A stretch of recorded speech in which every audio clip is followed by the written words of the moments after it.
అన్యాయం చేసిన వారికి తాను చేసిన అన్యాయం కొలది మరలా లభించును, పక్షపాతం ఉండదు.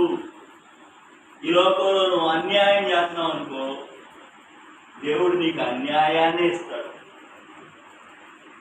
దేవుడి దగ్గర పక్షపాతం ఉండదు. దేవుడి దగ్గర పక్షపాతం ఉండదు. నా ఓడా, నా ఇంటి పేటోడా, నా బంధువు ఉండదు.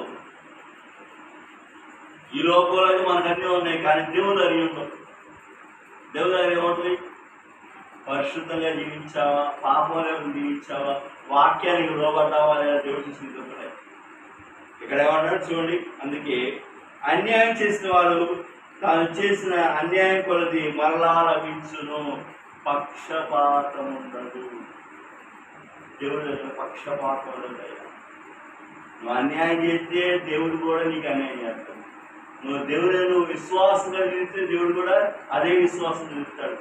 దేవుడు ఎందుకు ప్రేమ కలుగుతుంటే దేవుడు కూడా అదే ప్రేమ చూస్తాడు. మనకైతే ఏదైతే మనం చేస్తామో దేవుడు కూడా అదే మనం చేస్తాడు.